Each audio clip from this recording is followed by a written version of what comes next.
মাদ মাদ শব্দের অর্থ হচ্ছে লম্বা করা, প্রলম্বিত করা। আমি একটা টানা, উদাহরণ দিলে টেনে আপনারা পড়া। বুঝতে পারবেন। যেমন টান দিতে হবে। আমরা যেমন জাতীয় সঙ্গীত যখন গাই, তখন কিন্তু আমরা কি বলি? আমার সোনার সোনার বাংলা, ঠিক না?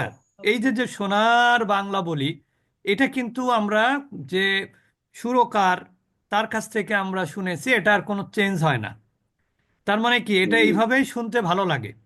হুম। এইটাই হচ্ছে মাদ, যেটাকে আমরা সঙ্গীতের পরিভাষায় মনে স্কেল বা এই ধরনের কিছু একটা বলে হয়তোবা।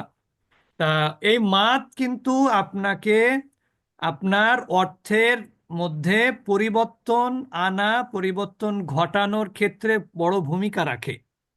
তো এই জন্য আমরা মাদটা শিখব। মাদের অক্ষর হলো তিনটি। মাদের অক্ষর কয়টি? তিনটি। তিনটি। তিনটি। আলিফ, ওয়াও, ইয়া। ইয়া। ইয়া। এই তিনটি অক্ষরকে কেন মাদ বলা হয় জানেন? মানে তিনটে অক্ষরকে আবার ইংরেজিতে বলা হয় উইক লেটার। এই তিনটে অক্ষরকে কি বলা হয়? Weak weak letter. লেটার। এখন প্রশ্ন আসতে পারে, আরবি অক্ষর আবার কি উইক আছে নাকি? আরবি অক্ষর উইক নাই, কিন্তু উচ্চারণের সময় একটু যারা দুর্বল তাদের মতন করে একটু সাউন্ড বের হয়। যেমন আমি যদি আলিফের উপরে জবর দেই, তখন কিন্তু এটা আলিফ থাকে না, এটা কি হয়ে যায়? হামজা। হামজা হয়ে যায়। এখন হামজা। হামজাটাকে যদি আমি উচ্চারণ করি, তখন আমি কিভাবে বলি? আ। যদি আ। জের দিই তাহলে কি হয়? হামজা জবর আ। ই। আর হামজার ই। পরে পেজ দিলে কি হয়? উ। উ। উ। এখন বলেন এই সাউন্ডটা কে করে? আ, আমি। ই, উ। উ। এটা কে করে এই বুঝছি। সাউন্ডটা? মাদ। মানে এই সাউন্ডটা করে যে দুর্বল, সেই কিন্তু, যে ও। অসুস্থ, ঠিক না, যে উইক, জি জি। সেই কিন্তু এই সাউন্ডটা করে। এই জন্য কোনো কোনো এখন অনেকেই বলে, যারা আমরা আমরা যে বইটা ফলো করি, যে বইটা আপনাকে ছবি দিয়েছি, ওই জি। বইয়ের লেখক হচ্ছে আপনার উনি হচ্ছেন ইন্ডিয়ান, কিন্তু উনি হচ্ছেন সৌদিতে এক ইউনিভার্সিটি টিচার ছিলেন। আরবি কোনো টিচার না, উনি ইঞ্জিনিয়ার আর কি। উনিও বইটা বের করেছেন ইংলিশে। ওইটা আমরা আমাদের এক প্রতিষ্ঠান বাংলাদেশের, ওনারা এটাকে বাংলা করেছেন।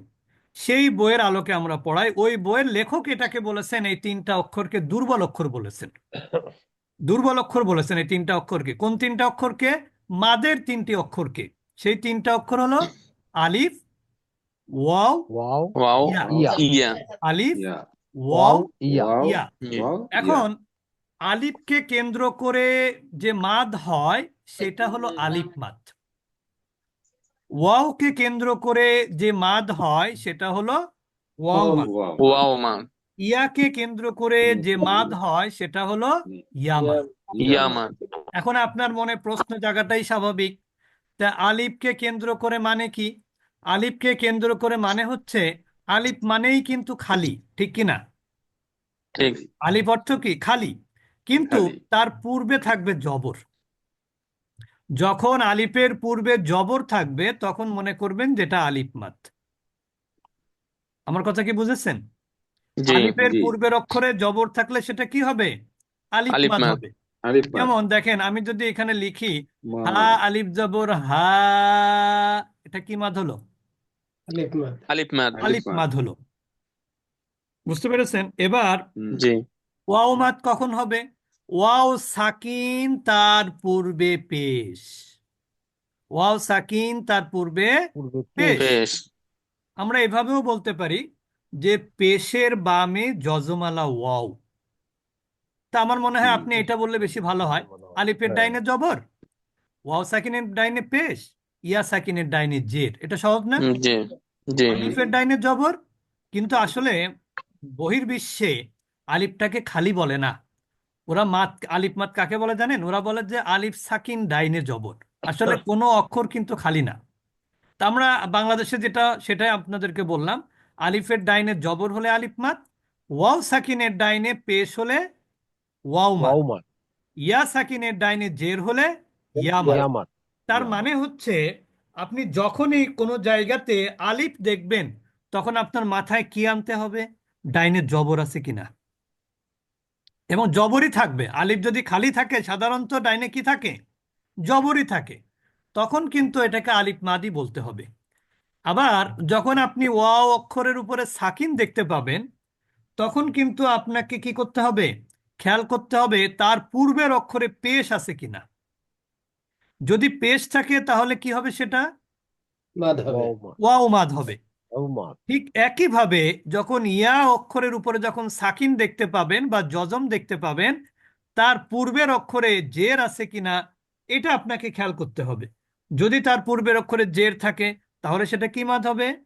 ইয়ামাত। ইয়ামাত, ইয়া মাদ। ইয়ামাত।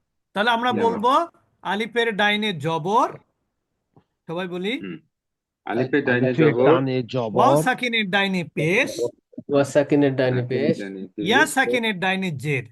ইয়া ইয়া সাকিনের সাকিনের ডাইনে জের।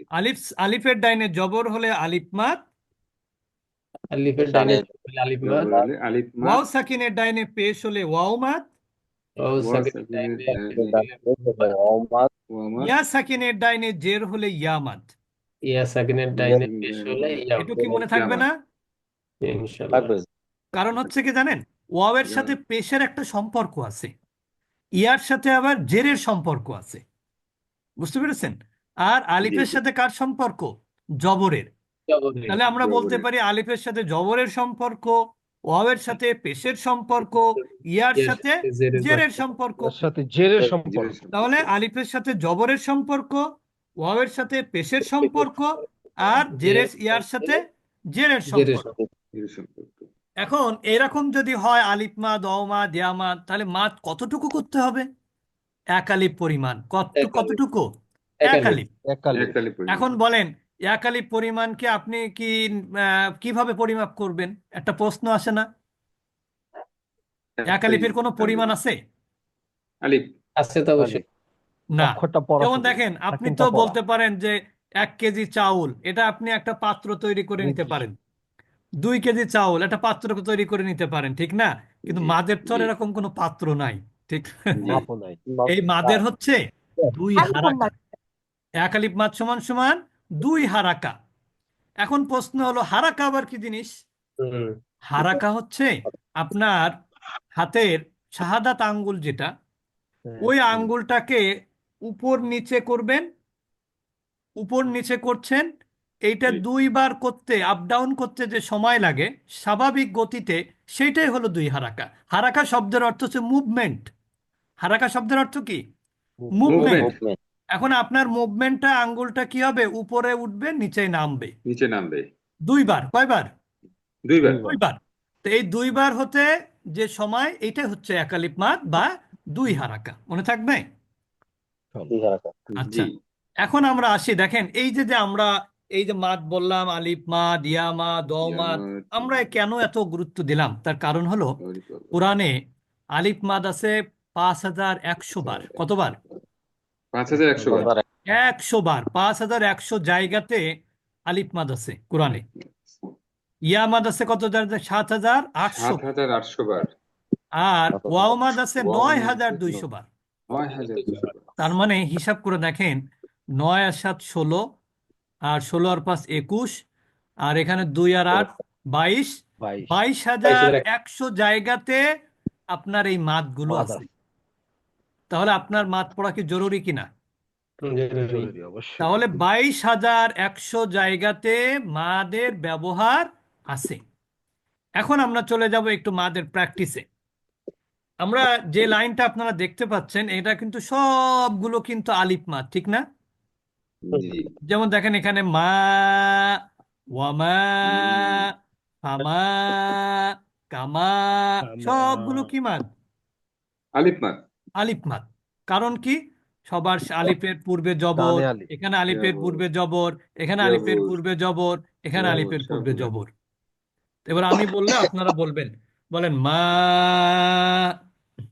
মা। এখন দেখেন এই মা বললেন না, আপনি যখন বাড়িতে, গ্রামের বাড়িতে যান কোনো সুসংবাদ নিয়ে, তখন মাকে ডাকেন কি ঘরের মধ্যে গিয়ে, নাকি ঘরে ঢোকার আগেই? ঘরে ঢোকার আগেই। আগেই। ঘরে ঢোকার আগেই কিন্তু মাকে ডাকেন। তার কারণ কি? কারণ হচ্ছে আপনার একটা ভালো, মানে মানে সুসংবাদ আছে, ঠিক না? ভালো খবর। যেটা জি শুনলে আপনার মা খুব খুশি হবে। তখন আপনি ছোটবেলায় যখন আমাদের আমাদের হিমেল ভাই যখন মনে করেন এইটে বৃত্তি পেয়েছিল, তখন হিমেল ভাই কিন্তু দরজার ঢোকার আগেই বলেছিল মা। তখন মা দিকে বলছে বল, বলছে মা আমি তো বৃত্তি পেয়ে গেছি, আমি হুম, বৃত্তি পেয়ে গেছি। তার মানে কি, এই যে যে মাদ, মাদের মধ্যে একটা আবেগ আছে, মাদের মধ্যে একটা কি আছে, অর্থের আবেগ আছে। ভিন্নতা আছে, ঠিক না? তা আরবিতেও জি কিন্তু মাদের মধ্যে অর্থের ভিন্নতা আছে। যেমন দেখেন, এখানে বললেন না মা, এই মা অর্থ হচ্ছে কি জানেন? এই মা মানে হচ্ছে না। এই মা মানে কি? না। না না। মা মানে না। না না। না, আরেকটা মা মানে হচ্ছে মা মানে কি, একই মা। কি, কি মানে কি হচ্ছে প্রশ্ন। যেমন আমরা বলি না হোয়াট ইজ প্রশ্ন, দিস, এটা কি? কি, ওই জি, রকম মা হাজা মানে হচ্ছে এটা কি। আবার মাটা হাজা হচ্ছে রিলেটিভ প্রোনাউন হিসেবে ব্যবহার করা হয়। মা মানে যা, হচ্ছে যা। যেমন আপনি ইংরেজিতে ব্যবহার করেন না যে হুইস, হ্যাঁ, আমি যে কলমটি চেয়েছিলাম তুমি আমাকে সেটাই দাও, হ্যাঁ, তখন আপনি হুইসে ব্যবহার করবেন না।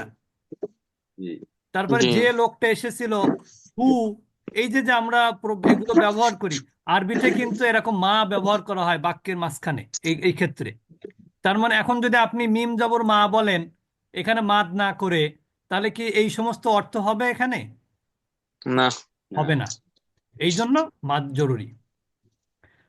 আচ্ছা, তারপর আমরা বলি ফামা, কামা। কামা কামা। কামা। কামা, আচ্ছা, এরপরে দেখেন আরেকটা জিনিস দেখাই। মানে লা এখানে লা দেখতে পাচ্ছেন আপনারা দেখেন লা, আমার সাথে বলেন একটু 1 মিনিট আগে, লা লা, লা। লা। এখন বলেন, আপনি সূরা আসর পড়েছেন না? ওয়াল জি, আসরি আসর ইন্নাল ইনসানা লাফি খুস, খুশ পড়েছেন না লাফি খুস? খুশ লাফি, জি এই লাফি অর্থ কি জানেন? অবশ্যই অবশ্যই, খুসরিন মানে কি? অবশ্যই অবশ্যই ক্ষতির মধ্যে। খুসরিন মানে কি? অবশ্যই অবশ্যই ক্ষতির মধ্যে ক্ষতির ক্ষতির মধ্যে। মধ্যে ক্ষতির মধ্যে, এই লা মানে কিন্তু অবশ্যই, এই লা মানে কি? অবশ্যই, অবশ্যই, অবশ্যই। আবার এই একই লা অন্য জায়গাতে তখন হবে, এই লা না অর্থ হবে জন্য। এই লা জন্য অর্থ কি হবে? জন্য। জন্য, কিন্তু যখনই আপনি লাম আর লামের উপরে মাত করবেন, লা বলবেন, তখন এই লা এর অর্থ হবে না। এই লা এর অর্থ কি হবে? না। না না, যেমন আপনি সূরা কাফিরুন পড়েন, লা লা জি, আ'বুদু মা তা'বুদুন, লা আ'বুদু মা। আল্লাহ রাসূল কি বলছেন? আমি ইবাদত করি না যার ইবাদত তোমরা করো। কাফেরদেরকে বলেছিলেন না? হ্যাঁ ওই যে কাফেররা যখন বলল যে মোহাম্মদ, হ্যাঁ তোমরা তো, তুমি একটা কাজ করো, আমরা তোমার রবের ইবাদত করব কিছুদিন, তুমিও তুমি আমাদের আমারটা রবের করো ইবাদত করো কিছুদিন, আমরা দুইজনে মিউচুয়াল আন্ডারস্ট্যান্ড করিনি। তখন আল্লাহ তাকে শিখিয়ে দিয়েছিলেন যে বলো ওদেরকে যে লা, না, আবুদু, তাহবুদু আমি ইবাদত করি না। মা লা আবুদু মা, ওই যে আবার ওইখানে কিন্তু মা, মা মা, তাবুদুন, ওই মায়ের কিন্তু মা অর্থ তাবুদ, তখন যার। মা মানে কি? যা। তাহলে এখানে লা অর্থ কি? না। না, বুঝতে পেরেছেন এবার লা এবং লার মধ্যে পার্থক্য? জি, আচ্ছা, আমি এটা বুঝাচ্ছি এই জন্য যাতে আপনাদের এর প্রতি গুরুত্ব বাড়ে আর কি, তা এই লায়ের ব্যাপারটা সাবধানতার সাথে ই করেন। তাহলে আমরা এবার একটু বলবো লা, লা, ওলা। ফালা, ফালা, ওলা। ওয়ালা ফালা, আলা, আলা। আলা, আলা ওলা। কলা, কলা এখন কিন্তু কলা বললে হবে না, ও, ও, কলা। কলা কলা, ক ক তাবা, কলা, তাবা তাবা, কানা, কানা কানা, আনা ওমা। কমা কমা, আচ্ছা, সবগুলো আলিফ মাদ। এবার আমরা দেখতে পাচ্ছি আলিফ মাদ, এবং এই মাঝখানে এটা কি মাদ বলেন তো? ইয়াকুলু, কি মাদ এটা? ওয়াও মাদ, মাশাআল্লাহ। ওয়ামা, ওয়াও মাদ কেন? ওয়াও সাকিনের ডাইনের অক্ষরে কি আছে? পেশ বেশ আছে।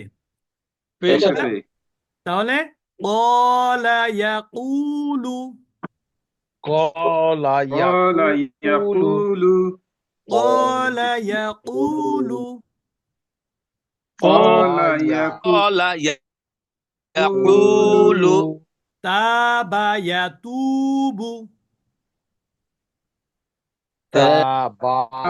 তাবা يتوب ইয়াতুবু কানা ইয়াকুনু কানা كان ইয়াকুনু দেখেন يكون প্রথমটায় আলিফ মাদ, দ্বিতীয়টায় কি মাদ? Wow wow মাদ। قام ক্বামা ইয়াকুমু قام يقوم يقوم আদা আদা عاد উত্তর করতে হবে আদা عاد عاد কফা طاف কমা صام